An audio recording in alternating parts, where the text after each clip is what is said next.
that's my advice to anyone who's struggling is just stop acting like you're not struggling. Like admit that you are, acknowledge that you are having the biggest role to play. Maybe other people have little tiny factors in it, but you are the main character in that struggle. And then start the awareness on how to heal that struggle. Yeah, I think most people don't like to admit that they're struggling. I mean, we kind of go through our lives because life on the internet is a comparison game. And so, if you. I think life in real life is also a comparison game a little bit. I don't think it just stops at the internet. Yeah. Yeah. Well, again, that's what we're working on is to not be that. Welcome to Her Unshakeable Confidence with dynamic mother-daughter duo Simone and Olivia Knego, where they discuss the secrets of transformation and how to build bold confidence and unwavering resilience. From intimate conversations with inspiring guests to sharing their personal journeys of triumph and challenge, Simone and Olivia create a supportive space where every woman is encouraged to rise above her fears and love the woman in the mirror. Tune into Her Unshakeable Confidence and join this special journey of connection and growth. It's like catching up with old friends who inspire you to be bravely and uniquely you. Welcome to this week's episode of Her Unshakeable Confidence. I'm Simone Knego. And I'm Olivia Knego. And today we have a special guest, Kayla Fite. She is joining us in Sarasota. Are you in Sarasota? Or are you in? Yeah, I'm in Sarasota. Sarasota. Yeah, so we're so excited that you're here. We've kind of started something new with how we just jump right in. Your bio and everything will be on show notes, but we just jump right in. So the first question I want to ask you is just about advice you would give to a woman who is struggling right now. First thing that comes to your mind. Ooh, struggling with anything, just in general? Yeah, I'll just go back to what I always say, and my number one advice is to start with the first A that I always do when I'm approaching someone or sharing anything I'm struggling with is just that acceptance piece. So I think if you're struggling, you have to just accept that you're struggling and stop trying to fake it or stop trying to do everything on your own or take on a bunch of things. I just think offloading so much and just really staring your reality in the face and accepting, okay, I am struggling in this area, whether it be relational or financial or emotional, spiritual, whatever. It's usually down to one of those 5 things.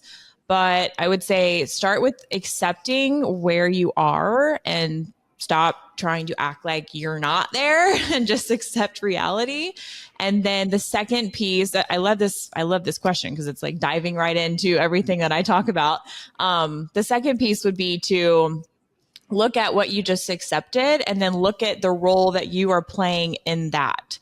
So clearly you are responsible for your life. No one has puppet strings over you or over your life. So really start to accept the fact that you are playing a role in your struggles or in your suffering, and then look at what you can start to do about that. And I think once we can actually stop blaming people for our lives, then that really takes the accountability piece. So it's accept, and then it's acknowledge, and then start the daily awareness, start to build the habits, start to heal the trauma, start to know your wounds around that piece of where you're struggling. So that's my advice to anyone who's struggling is just stop acting like you're not struggling, like admit that you are, acknowledge that you are having the biggest role to play. Maybe other people have little tiny factors in it, but you are the main character in that struggle, and then start the awareness on how to heal that struggle. Yeah, I think most people don't like to admit that they're struggling. I mean, we kind of go through our lives because life on the internet is a comparison game. And so, I think life in real life is also a comparison game a little bit. I don't think it just stops at the internet. Yeah. Yeah. Well, again, that's what we're working on is to not be that. Yeah. I mean, I've witnessed it with someone who didn't have social media or anything at all. It's like, no matter if social media or internet was available, everyone's going to struggle. But yeah, whenever you like, I just have seen it so many times with people and even myself. It's like I tried to portray this perfect picture that nothing was wrong with my life for so long. And I got so burnt out. And just really when I finally admitted that, like, okay, my life is not perfect. Although I'm trying to make it seem as such, it is not. And that's whenever I felt so much weight come off. There's a little bit of shame and guilt and regret you have to work through in the beginning. It's not an overnight, like, okay, I'm completely better now.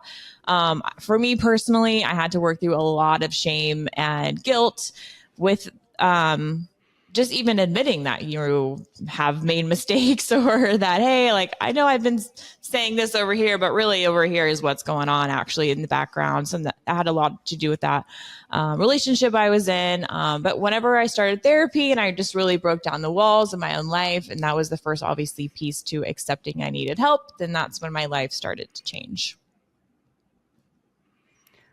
So can we talk about that relationship a little bit? I know that we were just talking about this before, that you were on a friend's podcast, or you co-hosted a podcast with your friend, that you basically kind of broke down the whole relationship and what had happened. Mm-hmm. And as you mentioned, like, it went viral for, people were so interested. And I think because we don't talk about those things so often. So when you do, people listen. People are like, this is what's happening to me. How is she getting out of it? What is she doing? And this is why I want to listen. Yeah, absolutely. I think why it did it was because so many people could relate to it. Truly, I had so many women reach out to me, either saying, I'm in this right now. You've helped me. You've made me even you've opened my eyes to see that I'm actually in a toxic relationship. I'm going to do something about it. I had someone tell me they packed up their stuff and moved across the country to escape their relationship. Wow. Yeah, I had a lot of messages about that. And speaking on confidence with that, I mean, it's very rare that I don't know a woman that hasn't been in a toxic relationship. I don't know if it's like some ritual we got to go through to really step into our worth and our power. But I think the reason why people, well, mainly women, get into toxic relationships is that lack of confidence, lack of self-worth, maybe being naive, don't know who they are, don't have their identity. They're looking for someone to save them. But truly, I think it all breaks down to like a self-worth issue. I don't personally believe that anyone that has true confidence or self-worth could even let that happen in their life. And I can just clearly see it looking back at my life, the point in which I was at a very, very low spot in my life. And some reasons narcissists love to just scoop you up out of that vulnerable place that you're in and take you under their wing and try to control you. And that's what happened to me. So if women could just, stop relying on a man to save them and actually do the healing work on themselves, you can completely prevent that situation. Or if you currently are in one, like my situation was like, I was in it and I did the healing work, and then my eyes were open to everything that was going on, and I was able to leave and get out of it. Thank goodness. So it's either prevent it or help you get out of it or help you recover from one that you were in. Yeah, when I was in high school, I had an abusive boyfriend, and I didn't really think about self-worth. I wasn't taught self-respect, which is a huge thing, right? I think we need to teach our children self-respect. That's the most important person you need to respect is yourself. But at first he seemed like the nicest guy. So it was kind of like when I already had like significant feelings is when it started going south. And then I was like, okay, well, what do I do with this? And I stayed around for a long time. And looking back, it was something that affected me for years because I didn't address it, right? I just kind of stuffed it down and didn't acknowledge it and just said, I mean, my husband knew about it, my kids knew about it, but I didn't really talk about it openly. But again, what I've realized, I think everybody does things differently. But for me, part of that journey to acceptance was actually really talking about it and just saying, here, there should not be shame associated with it because, this is just a horrible situation and no woman should ever have to go through that. One of the lines I really like in your bio is that you say you had to reparent yourself. And I know you mentioned earlier you have a kid, a 1-year-old. So exciting. How has the reparenting yourself crossed over into parenting? Oh my gosh. Oh, I love that question.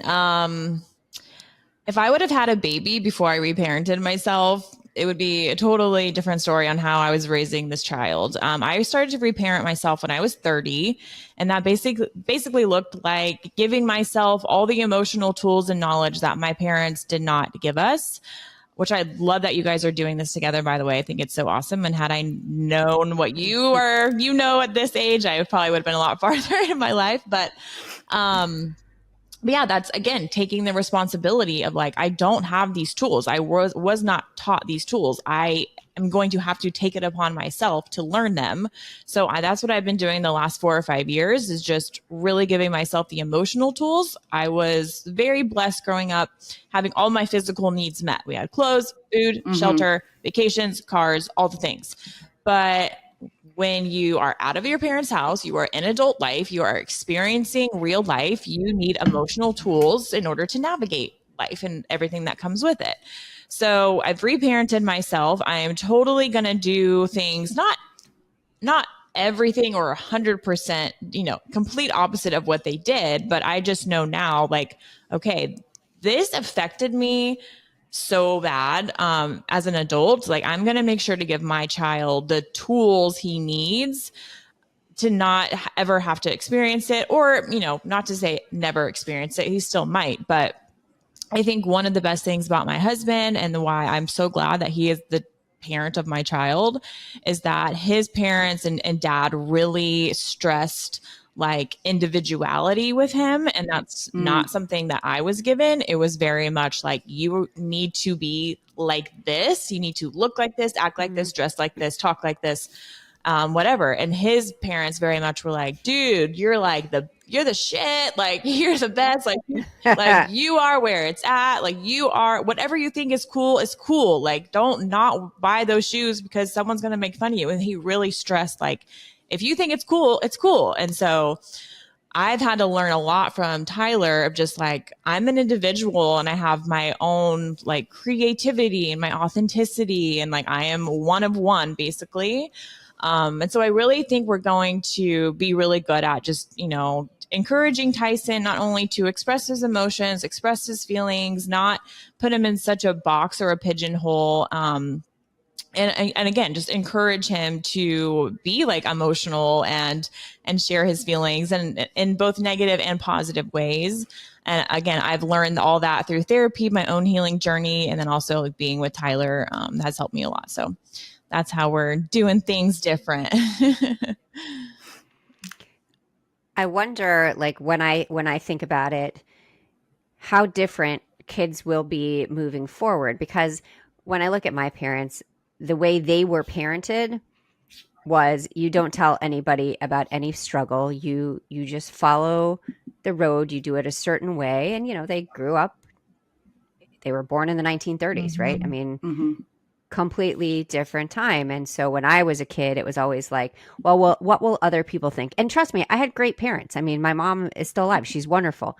But it was a completely different mindset. And for me, what I love to say to the kids is, who cares what anybody else thinks? Like, do your thing. You have to be happy. Work hard.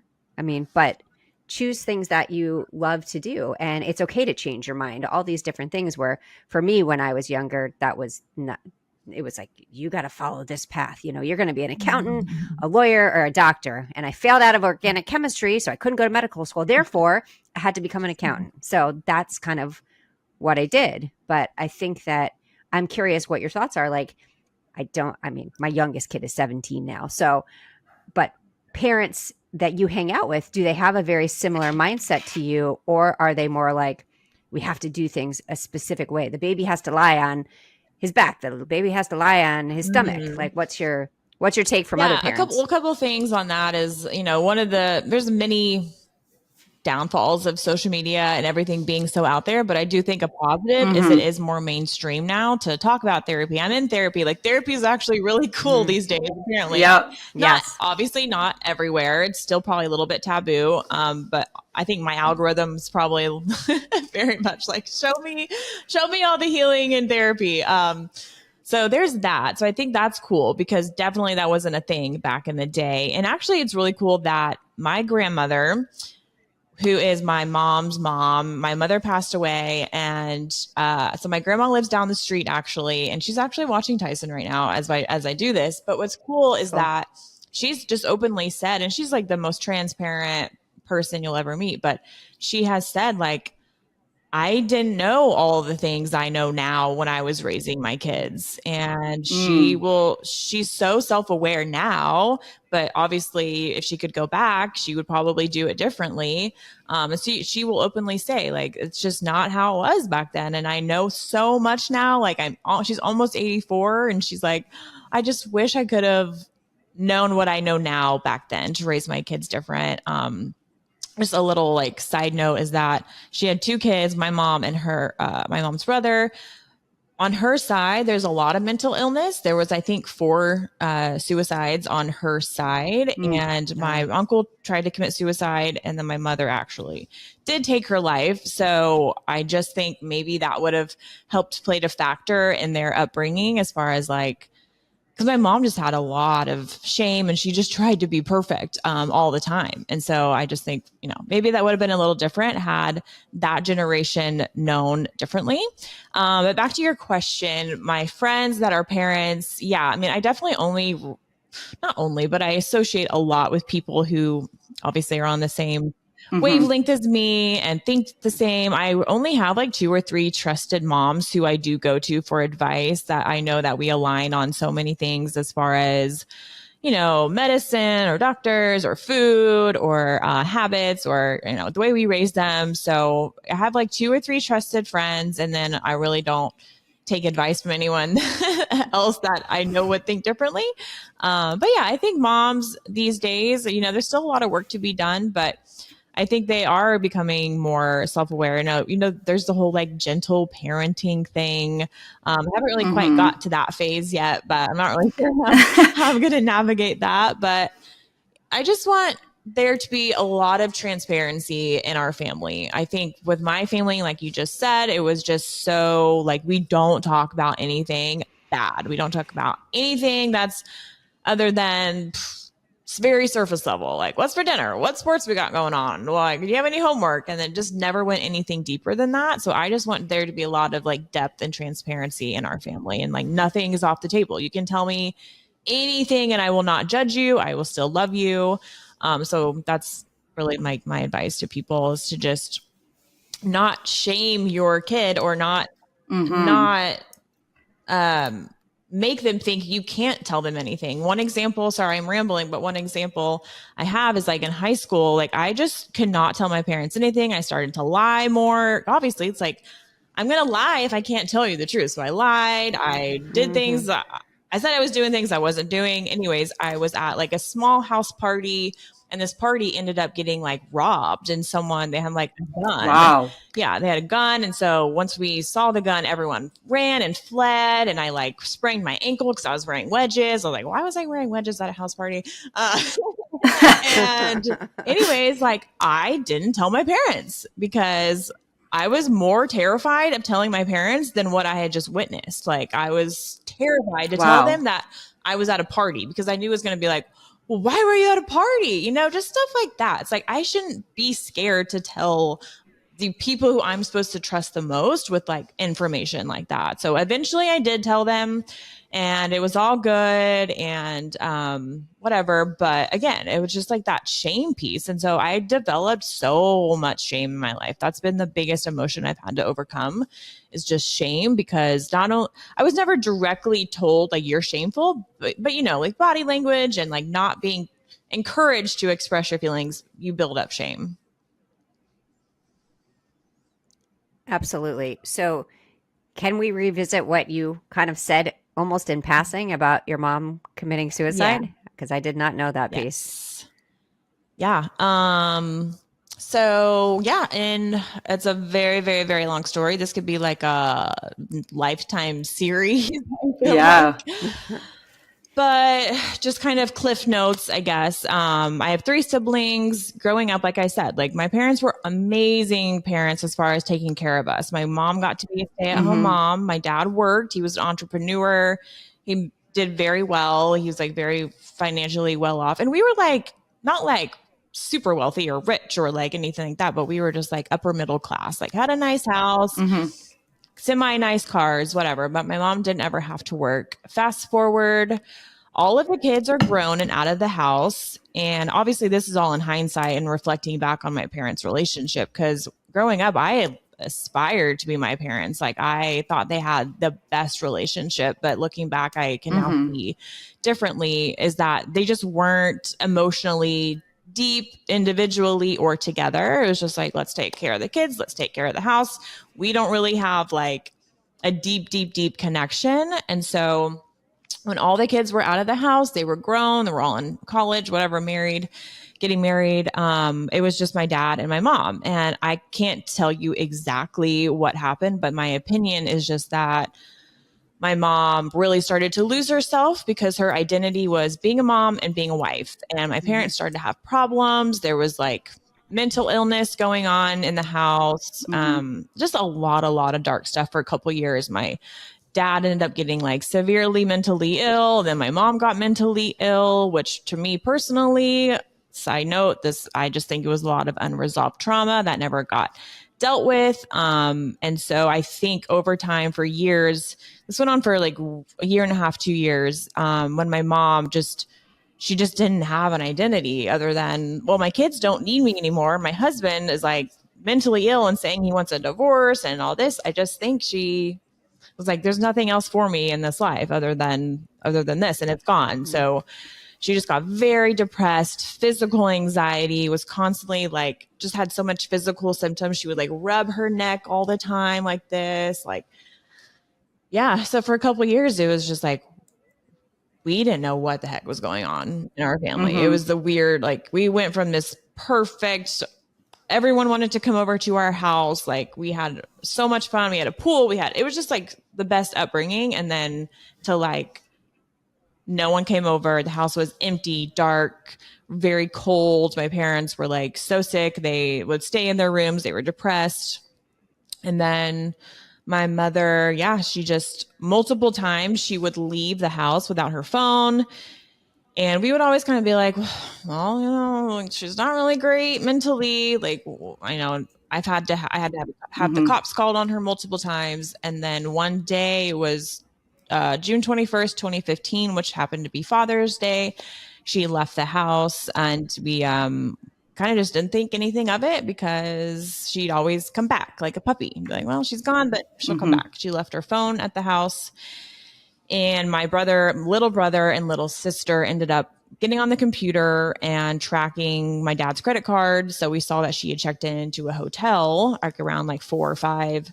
And then around like 8 or 9, they decided that they were going to go try to talk to her or try to find her. So they went to that hotel that she was at. And the front desk lady didn't want to tell them any information about my mom. Obviously, I think it's illegal to give information about a guest, their room. And they basically had to beg and plead with her and just say, listen, my mom is suicidal. We are here because we need to either talk to her or, take her home. And the lady eventually broke down and let them know what room she was in. They went to the room and they knocked on the door and they heard her inside. And so like, hey mom, like, come out. It's, Kayla, or it's April and Coven. Like, we just want to talk to you. And then my brother will tell you that he actually heard her put bullets in a gun. He like heard bullets clinking together.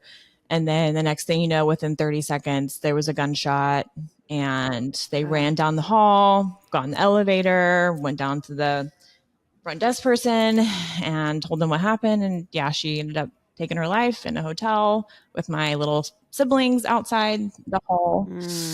And so that is what horrible unresolved trauma will do. Yeah. Honestly. Yeah, it's really, really sad. So that was 10 years ago this year. So let's talk about happier stuff now.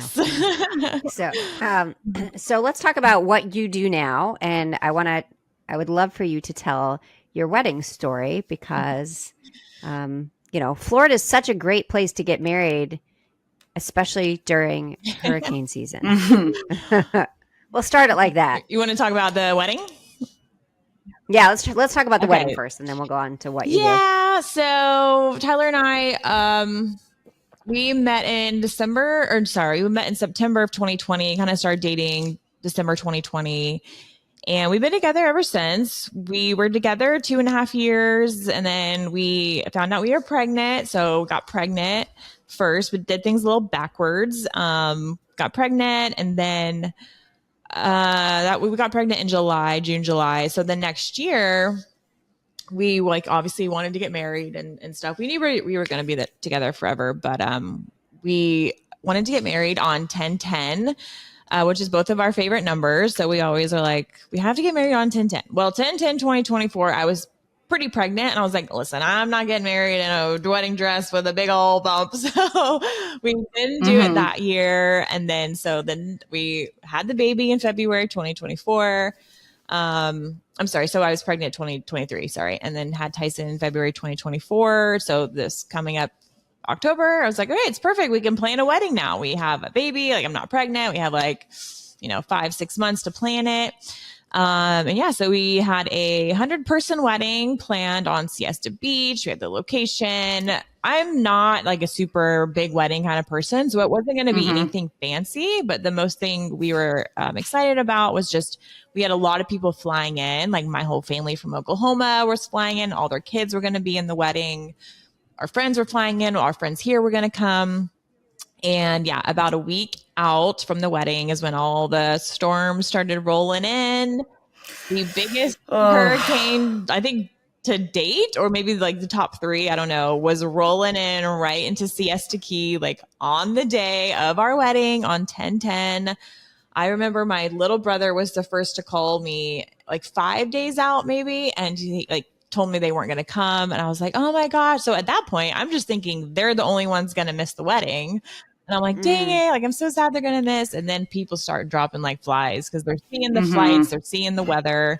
And I'm like, what do we do? So we still just wanted to keep that date. It was super sentimental to us. So let's see. I think the wedding was going to be on a Thursday. And so on Monday morning, before it got really crazy, we did evacuate to the panhandle of Florida where there was no storms. And we were able to elope. My sister was able to change her flight and fly into Fort Walton. She got ordained on the internet. And wow. And still cool. Made it out to marry us. But I think we were talking about it before, when we were packing up our house, evacuating, putting shutters on, I wasn't honestly going to grab my wedding stuff. I was just like, well, we'll figure something out. We'll get married when we get back, or we'll wait, or whatever. It's you know what? Let me just grab our stuff just in case. So I grabbed my dress, his clothes, the rings, and I think that's it. And yeah, nothing else. And so very impromptu elopement, very last minute. We still did it on 10/10 in Rosemary Beach, Florida. My sister got us married. My sister reached out to some news stations. We had 2 news stations come out and document it and then interview us. Wow. Yeah, about evacuation, elopement, and from Hurricane Milton. But it was cool. It's a cool story. Again, the goal was to get married on 10/10, and that's what we did. So yeah, that's so special. Yeah, it was fun. It's definitely very, very memorable. Yeah. That just sums up our life, honestly. It's this is why I don't plan anything, because hurricanes can ruin my plans. I'm not a planner. I'm not a far out planner. I like to plan within 2 months. 2 month range is good. That gives me okay, I don't think anything is going to happen in the next 2 months. So yeah, it's so unpredictable here. Okay, so then going into what you do now. I mean, I love that you have a little boy, which is amazing.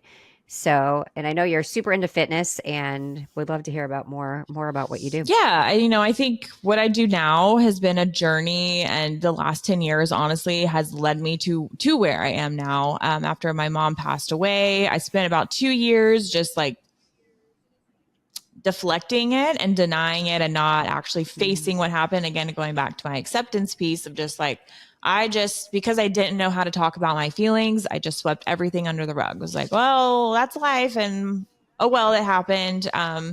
So I was pretty into fitness then. I started a online fitness business in 2015. I had so much happen in 2015. I started a business. My mom passed away.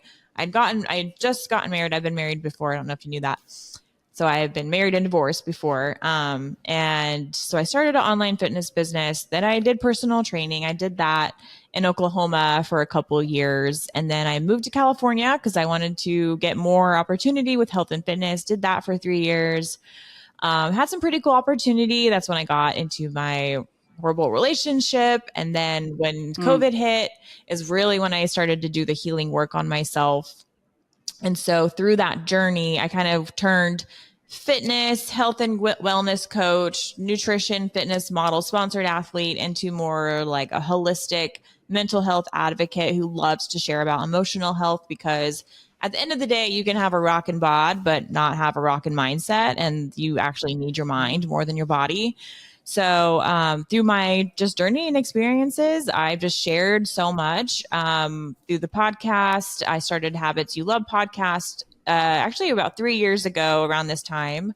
So right now I just do the podcast and I just raise my child. And I think it's all just like a full circle moment. And just he really inspires me because he just keeps me working on myself, which in turn I can share more to the world. And at this point in my life, I am kind of over like coaching people. I want to have a more laissez-faire approach and just have the podcast, write books. Simone, like I need to catch up with you.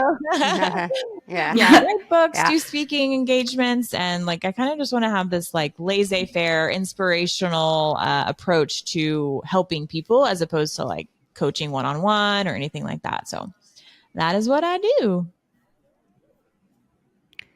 I love that. And so the podcast that you have now, I mean, I want to go back first to something that you said, because, you know, we talk about fitness so often and getting yourself in shape, but I do believe the mental fitness part is such a huge part of anything we do. Like if we're not good with ourselves, then it doesn't matter looking in the mirror, right? It's really about reflecting on the things that you've gone through, what you've struggled with, you know, what your achievements are, like kind of owning all of that. And Liv, I look at you and I think, okay, you have not had to deal with, I mean, any of those kinds of crazy things. You have a great boyfriend, you have, you know, family that says like, do whatever you want, do all the things, like we'll support you, you know?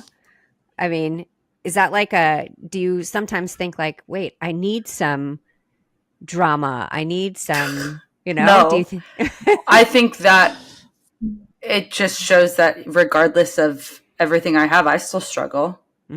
I mean, I think one of my biggest struggles that I've actually been working really on this week is how people perceive me.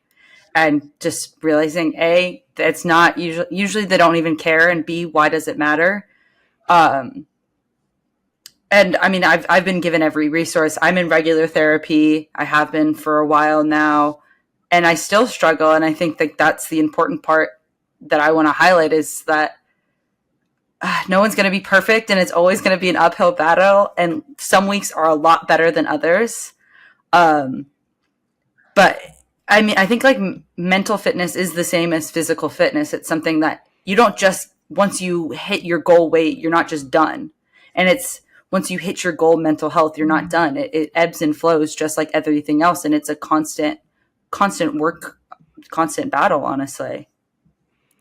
I think there's this assumption that, so, I mean, the reason I said it like that was that, so you come from a good family, you're doing all these things and life has to be perfect. Again, there's no such thing as perfect, but I think sometimes people want to know that they're not the only one struggling, right? Yeah. So I was talking to someone the other day, and he was telling me this story about a woman who she was giving this speech about happiness. And when she told him this, she gave the speech to him, and he said, "You're missing a really key part, which is you didn't share with what you struggled with." And so people are going to look at you and say, "Of course she's happy. She's beautiful. She's thin. She's got this great life." But you need to lead with, "Hey, this is what I went through to get to this. These are the things I struggle with every day still," because people do want to know that they're not alone in this. And I think the more we talk about things, the better it gets. Yeah. I love, Kayla, how you're so into therapy and highlight that so much, because it's something that I kind of unintentionally do in my life. I'm very open about the fact that I go to therapy. And like when I think I had a good session, I always kind of like my conversations the next day kind of like, oh, this is what my therapist told me. And I think it's so important, even if you don't think you have deep-seated traumas or whatever, like your struggles aren't enough. That doesn't matter. Everyone should go through. And that is something right there that you need to unpack in therapy, that your struggles aren't worthy enough of therapy. You need to go to therapy to talk about why you don't think you need to go to therapy. Yeah, exactly. Yeah. Well, what you just said was interesting, because it's like, if we could brag about going to our therapist as much as we brag about having a personal trainer, it's the same thing. It's like, I'm going to my personal trainer to get a session because I need to fix my body. I'm going to my therapy because I need a session to fix my mind. It's the same thing. So we just have to have, it's not as taboo to go to your personal trainer and spend $100, but it's more taboo to have a therapist, so you pay $100. Not really sure why. Yeah. I think that's such a great way of putting it, because people be like, "Oh yeah, my personal trainer came over today." But you want to talk about your therapist, they're like, "Ooh, yeah." And it's like about that. Which I think it's changed a lot. I mean, I do think for it sure. has, and if we can get people to keep talking about it, but yeah, it's like, I always feel so much better after therapy. And I'm sure people feel the same way about a personal trainer or a workout. It's like, yeah, I'm sore the next day. Like I can feel it in my body. But then mentally we're like, wow, I feel so clear headed. I feel so refreshed. I feel like brand new. It's like, it's the same thing. It's the same thing. But your mind, well, maybe it won't. Maybe not always last as long as your body, but I think it's important to keep it in tip-top shape. Yeah, and I think it's that constant. It's not like you go one time and everything's better. I mean, so I'm really big on positive affirmations, and I've had a few people now say to me, "Oh, those don't work." I'm like, "Well, tell me how you tried them." "Well, I tried them once. They don't work." I'm like, "Oh, you tried them once. Okay. So you went to the gym once and you got in shape. You took one Spanish lesson and now you're fluent in the language." Like all these things that people have this thought process of like, okay, it didn't work right away. And people do that with dieting too, right? They like, "Oh, I ate healthy for a week and nothing's happening," right? Okay, well, you got to think about all the things. And the same thing with therapy. Like things don't happen overnight. Everything is one step at a time. Yeah, absolutely. Olivia, do you mind me asking how old you are? Yeah, I'm 22. Okay, 22. That's what I thought. Because what I think about in my mind is like, I didn't realize any of this till I was 30. So I had so far back to go to catch up to 30. Like I always say like, what do I say? I can't remember, but basically, sorry, I'm trying to say that if you could start as early as possible, like your emotional and your mental and your physical can kind of all be in line and like kind of go through life together. Whereas like my physical was so far ahead of my mental and emotional. So I had to like stop in my tracks and go back and be like, I have to work through so much to get like caught up with my physical age, my body.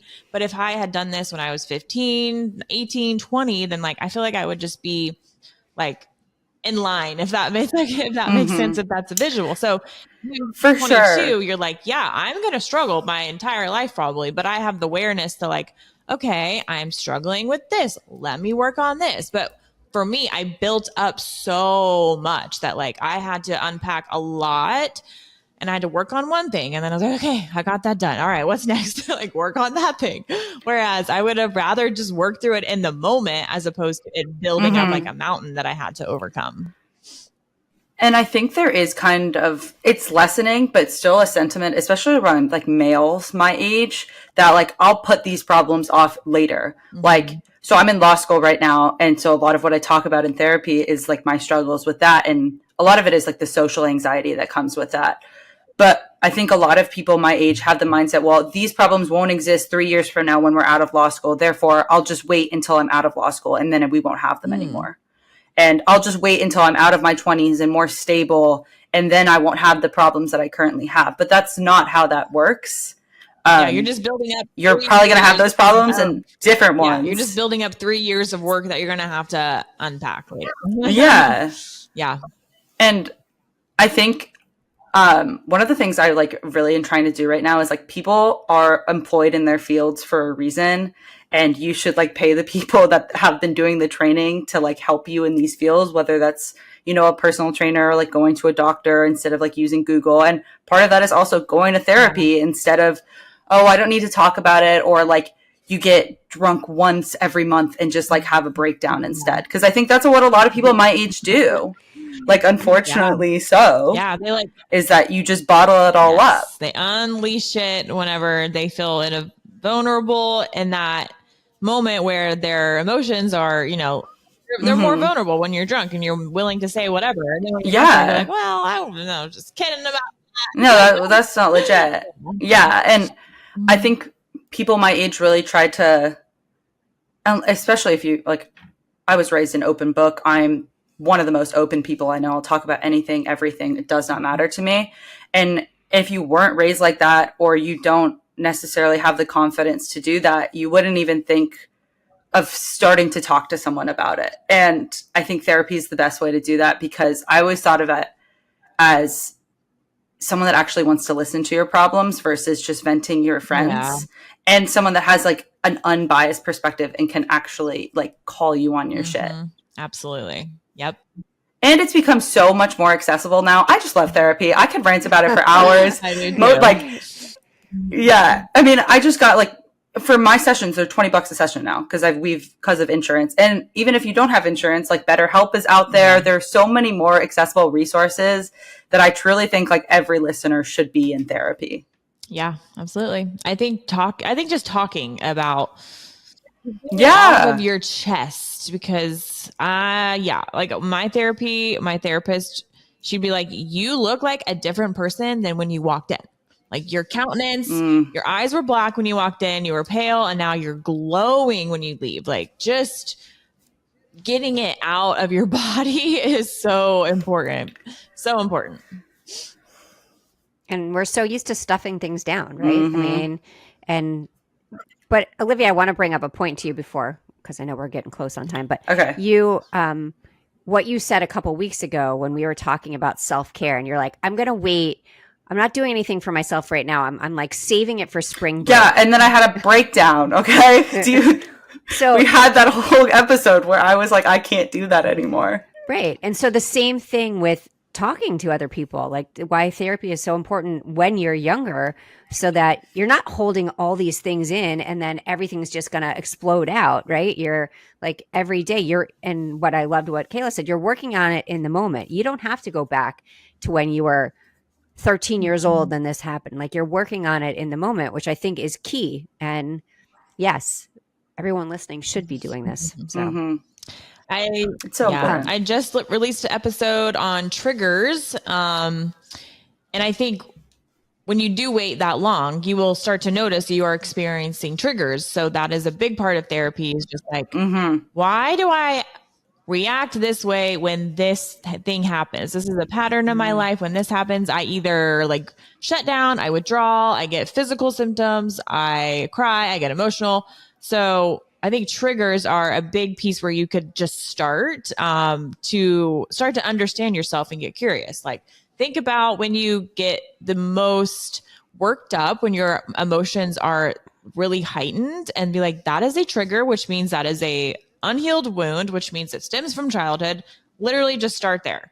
Like there's 3 triggers that I went through. One was criticism, rejection, and control. So I'll do the rejection example of like, if you freak out because someone's not texting you back right away, that's a form of abandonment. Like you think you're being abandoned. So, okay, where did this come from? Did I feel abandoned growing up? Was there inconsistency in my childhood? Was there like one parent here all the time and then they were gone? And then, so it's like the symptom, the trigger, think about how you feel about it, the root cause, and then you start to take the healing action to that. And that's basically aligned with acceptance, acknowledgement, and awareness. So I think that's a good place to start, is just like recognize the next time that you have very heightened emotions and recognize what just happened. And then that's a big clue as something you need to work on. Because think about it, like usually during the day, we're just fine. We're fine. But of course, things are going to happen where we do have those heightened emotions, or we have those physical symptoms where we have anxiety, we have a tight chest, we get shaky, we get nervous, or we're irrational, or we lash out. And so that's another way that people can just start. If they're like, well, I cannot go to therapy, I don't have any money. Okay. Like literally just journal about your triggers. Yes. And start to recognize when they happen. Yeah. Keep track of your emotions. I think it's really important. Okay. We're running out of time. So I'll ask my final question, which is, what's the best advice a woman in your life has ever given you? Ooh.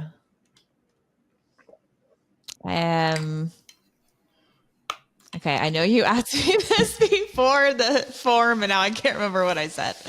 I can't remember what I said.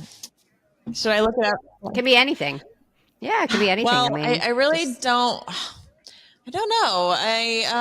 I think just the best piece of advice I've just gotten is just like to be authentic, honestly. Like I've tried so hard to fit into other molds of what other people are doing, and it either works, but I feel horrible, or it doesn't work. So I think just discovering your true authentic self, what you are put on this earth to do, what your purpose is, you need to have your blinders on. You don't need to keep leeching on to what other people are doing just because it's working for them, because that's their purpose and maybe not yours. So really that authentic piece for me has been really, like, I feel like I'm really just starting to get it at 35.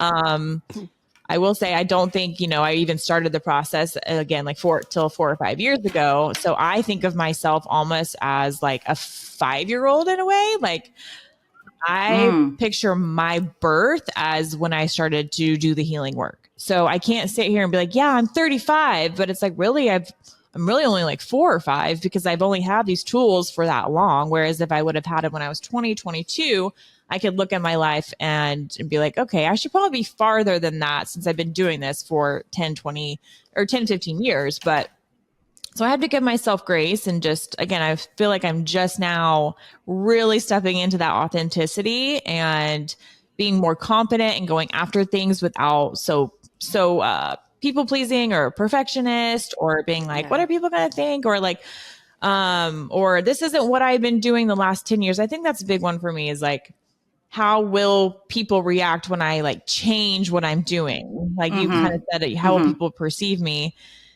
And it's like, well, Kayla's been doing that. What is she doing now? And it's like, I had this weird, like, what are they going to think? Like, but I just have to stay true to what I feel like is my path and my purpose. And that has all stemmed from being authentic and vulnerable and individual and knowing my own creativity. Because it doesn't matter what anybody else thinks. Okay, Liv, give me your calendar for the day. I didn't tell you this before that, but I bought her a calendar called the Unf Yourself calendar, and I got it for her 2 years ago. And so every time we do an episode, she reads from it, because a lot of times it aligns with what we're talking about. Ooh. Okay, now you may go. Okay. Now you may go. You are a self-generative phenomenon, a miracle of being. Remember, when you share love, that's what it is, an opportunity for you to express your love. You share it, and your ability to do so is limitless. Yeah. Oh, I love that. I like it. Yeah, it's a good calendar. It's always got That's good cool. stuff. I like that. It's like a little, that's like affirmation thing. Yeah, I like it a lot because it's not just like you are the best in the world. It's like, remember that you are amazing and stop putting yourself down all the time. Oh my God. Yeah. And half the time it swears at you, which is even better. Yeah. So.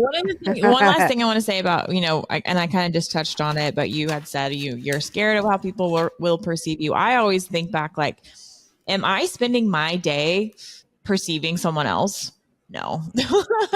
So it's kind of like when people are scared to go to the gym because they'll be judged. I'm like, but would you go to the gym and just sit there and judge someone the whole time? Probably not. So you have to think about how much energy and time you spend thinking about someone else's life, because really we're all just pretty self-absorbed in our own life to care what anyone else is doing.